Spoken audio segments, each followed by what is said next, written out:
नमस्कार मित्रांनो, मी स्वाती तोरसेकर एशा पृथ्वीमध्ये तुमचं स्वागत करते. इराण आणि अमेरिका यांच्यामध्ये डील झालेलं आहे. हे डील मी म्हटलं त्याप्रमाणे इलेक्ट्रॉनिकली त्याच्यावर सह्या झाल्यात आणि आता प्रत्यक्ष कागदावरचं डील सही करण्यासाठी म्हणून इराणची टीम आणि अमेरिकेची टीम जिनिव्हामध्ये जाणार आहेत आणि स्वाक्षऱ्या तिथे होणार आहेत.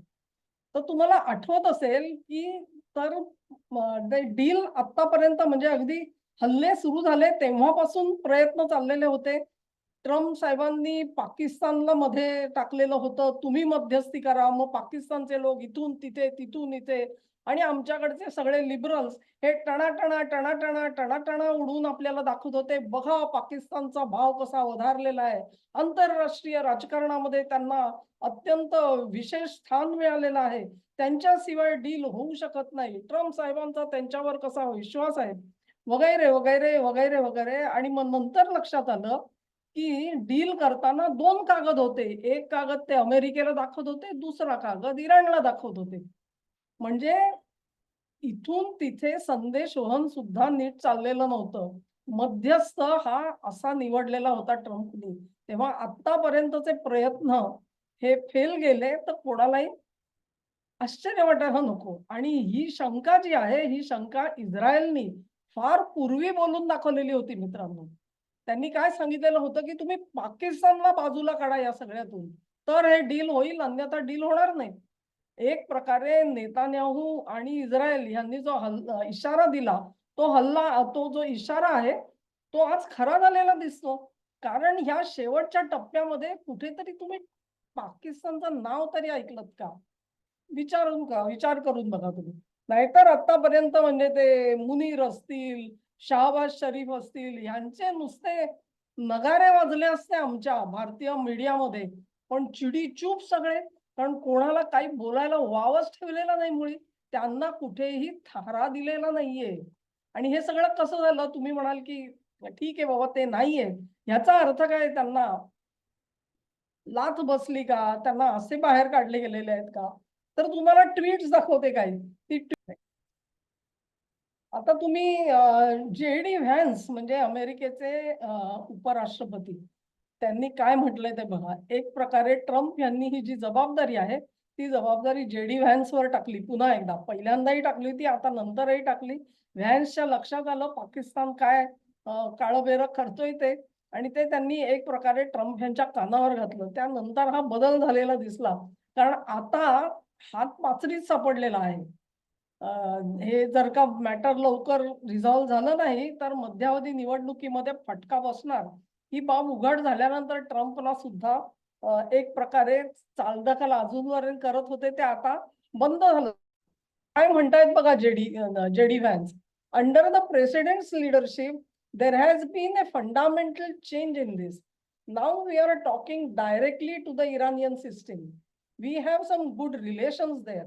So this conversation will succeed because now we are not sending messages through separate back channel, actually talking to them. And when you actually talk to them, you find out what is true and what is false, what things they are serious about and what things they are not. And I would also add to this that actually all the power is in our hands. म्हणजे JD व्हॅन्सनी ही जी निगोशिएशनची जी phase आहे त्या फेजचं किती perfect वर्णन केलेलं आहे हे तुम्हाला इथे दिसून येईल. जेडी व्हॅन्स काय बोललेत लक्षात घ्या. ते काय म्हणतायत की आम्ही कुठलाही आता त्यांनी शब्द काय त्याला म्हणतात सभ्य शब्दात आपल्याला एक प्रकारे सांगितलं की आम्ही कुठलाही मध्यस्थ वापरला नाही. मग आम्ही काय केलं त्यांच्या मागे कुठलाही बॅक चॅनेल नव्हता. आम्ही सरळ त्यांच्याशी बोलत होतो आणि ते आमच्याशी बोलत होते. त्यांना नेमकी कुठल्या गोष्टीबद्दल ते सिरियस आहेत हे आम्हाला फर्स्ट हँड समजलं. नाहीतर ते परभारे कोणाकडून तरी आमच्यापर्यंत येत होतं. म्हणजे इराणला नेमकी प्राथमिकता कसली आहे ह्याचा आम्हाला पहिल्या काही फेऱ्यांमध्ये थांगपत्ता नव्हता. याची स्पष्ट कबुली जेडी व्हॅन्स इथे तुम्हाला देताना दिसतायत. आणि त्यांनी आणखी एक जी गोष्ट सांगितलेली आहे ती महत्वाची आहे. आणि ती गोष्ट काय आहे बघा. ते काय म्हणतात की आमचे आता चांगले संबंध तिथे प्रस्थापित झालेले आहेत. म्हणजे आज अमेरिका जी आहे ती इराणशी कोणी मध्यस्थच नव्हता. एक पाकिस्तान सोडलं तर मध्ये तिथे जाऊन बोलणार कोण अशी परिस्थिती होती. तेव्हा आजच्या घडीला आम्ही आमचे काही संबंध तिथे निर्माण केलेले आहेत, हे जे.डी. व्हॅन्स सांगतायत. आणि हे पुढच्या काळासाठी महत्वाचं आहे. डील झाल्यानंतर सुद्धा ही जी रिलेशन डेव्हलप झालेली आहे, तिच्यावरती आधारित अमेरिका पुढचं राजकारण इराणमधलं करू शकते. So this conversation will succeed. या कॉन्व्हर्सेशनला यश मिळेल ह्याची मला खात्री आहे, असं ते म्हणतायत. आम्ही कुठलेही मी जर का तुम्ही आमच्यापर्यंत जे काही खरं खोटं खोटं नाटं सगळं सांगितलं जात होतं, त्या सगळ्यावरती आम्ही मात केलेली आहे. व्हॅन्स काय सांगतायत बघा, की आम्ही जेव्हा थेट संवाद करायला लागलो आणि त्यांना काय हवंय, आम्हाला काय हवंय हे परस्परांना कळायला लागलं. आमच्यामध्ये संबंध चांगले तयार झाले. सलोख्याचे नाही म्हणत मी, पण निदान बाबा फोन करून कॉन्टॅक्ट कोणाला करायचा, एवढी नावं कळली. कदाचित फोन सुद्धा माहिती नसतील आजच्या घडीला. कुठला तरी मध्यस्थ तर आहेच, पण तो मध्यस्थ पाकिस्तान नाहीये, ही गोष्ट खरी आहे. आणि मग अशा ह्याच्यामध्ये जे.डी. व्हॅन्स म्हणतात, की the power is in our hands. हा सर्वात मोठा त्यांच्या वाक्यामधला मोठीचा अर्थ आहे, की आजपर्यंत पाकिस्ताननी ह्याचा अर्थ शक्ती जी आहे ती आपल्या हातात मुठीमध्ये धरून ठेवलेली होती.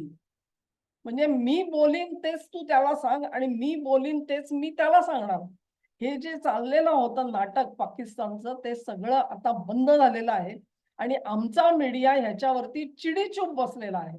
कोण का बोलत नाहीये, की पाकिस्तान का नाहीये? तो जर का इतका महत्वाचा होता आणि आंतरराष्ट्रीय दृष्ट्या त्यांची काय डिप्लोमसी म्हणजे इतकी ग्रेट होती, की संपूर्ण जगामध्ये त्याला कोणी तुलनाच नव्हती. आणि भारतीय डिप्लोमसी जी आहे ती कशी कचऱ्याच्या टोपलीमध्ये टाकली गेली होती, कुठल्या तरी कोपऱ्यात जाऊन पडली होती धुळखात. असं जे चित्र निर्माण केलेलं होतं, त्याला हा छेद देणारं चित्र आहे, हे लक्षात घ्या. तेव्हा सरते शेवटी वाटाघाटींची शक्ती परत आमच्या हातामध्ये आली. हे सत्य जे.डी. व्हॅन्सनी आपल्याला इथे सांगितलेलं दिसतं आणि ते महत्वाचं आहे.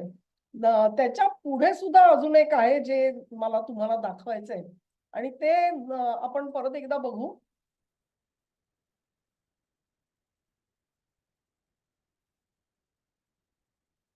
एक प्रकारे जे.डी. व्हॅन्स जे बोलले त्याच्यावरती शिक्कामोर्तब जो आहे, तो मार्को रुबियोंनी स्वतःच्या कृत्यांमधून, कारवाईमधून करून दाखवला.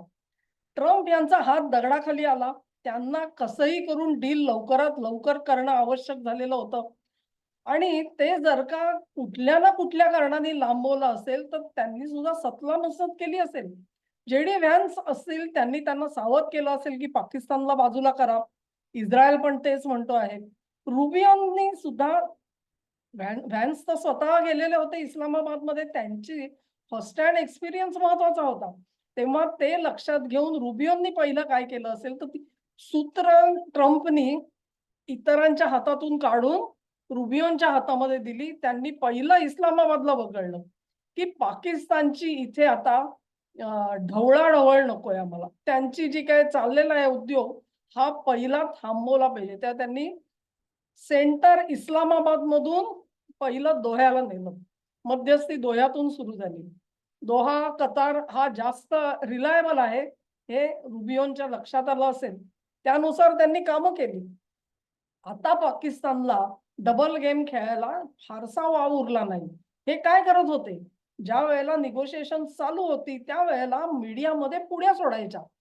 आता बघा, आता या बाजूनी ही अट टाकलेली आहे आणि दुसरी बाजू जी आहे ती हे असं म्हणते आहे. हे बघा, ट्रम्प कसे अडचणीत आलेले आहेत आणि इराण कसा वरचढ झालेला आहे, वगैरे वगैरे ज्या सगळ्या कथा रंगवून सांगितल्या जात होत्या मीडियामध्ये, त्या सगळ्या पुड्या सोडणारा हा पाकिस्तान होता. आणि ह्या पाकिस्तानमधून तिथे सोडल्या जात होत्या. प्रत्यक्षात काय व्हायचं? जे वाटाघाटीसाठी लोक बसलेले आहेत, त्यांच्यासाठी त्याच्यामुळे अडचणी तयार होत होत्या.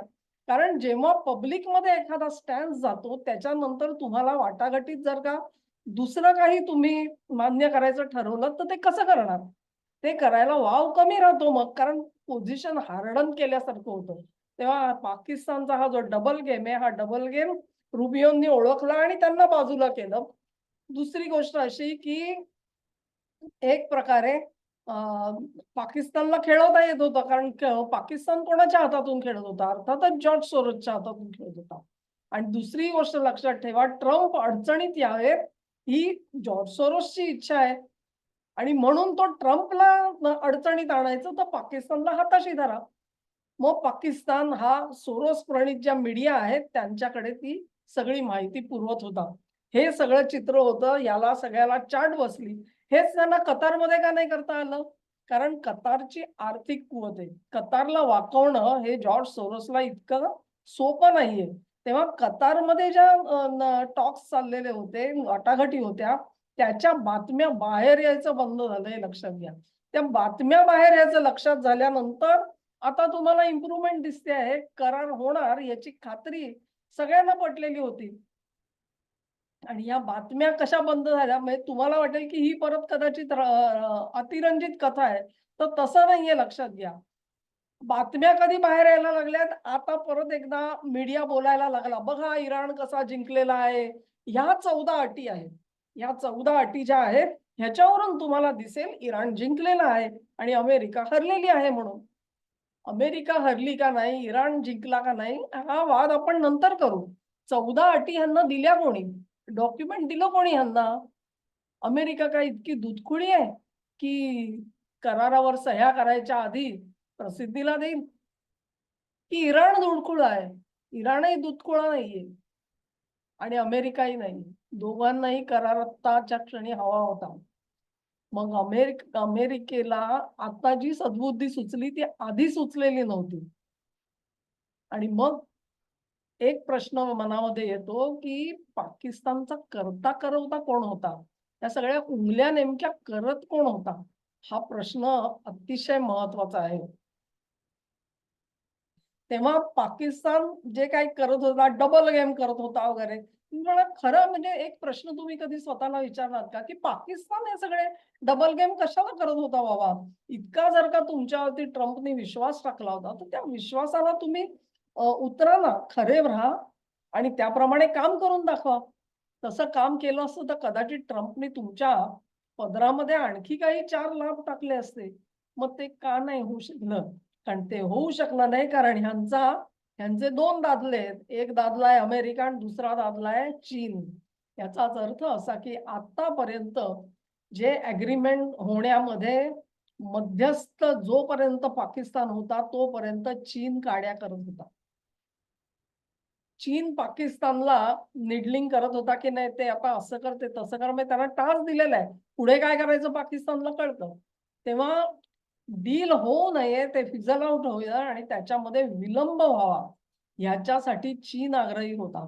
आणि चीनला एक माहिती होतं की ते डील जे आहे ते जितकं लांबलं जाईल, तितकी अमेरिका हवालदिल होईल डील करण्यासाठी. आणि म्हणून तो शेवट जो आहे तो लांबवायचा होता, तो लांबवायचा होता. तर ट्रम्पला सुद्धा दुर्बुद्धी सुचली पाकिस्तानला घ्यायची आणि चीनसाठी पाकिस्तान हे बाहुलं आहे. त्यांनी ते सगळे खेळ कसे केले बघा.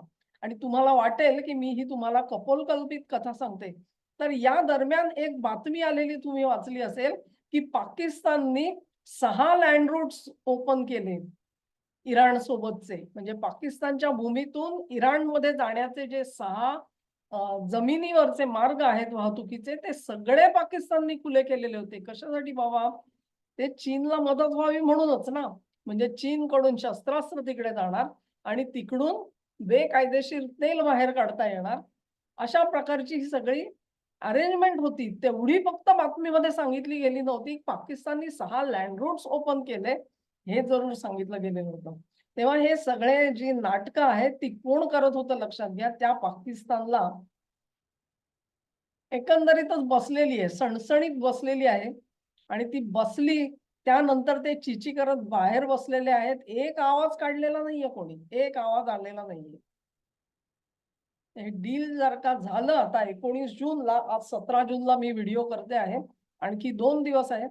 या 2 दिवसानंतर जर का खरोखर स्वाक्षऱ्या झाल्या, तर जी जी काही स्ट्रॅटेजी आखली ट्रम्पनी असेल, जेडी व्हॅन्सनी असेल किंवा मार्को रुबियोनी असेल, ती यशस्वी झाली असं आपल्याला म्हणता येईल पाकिस्तानला वगळण्याची.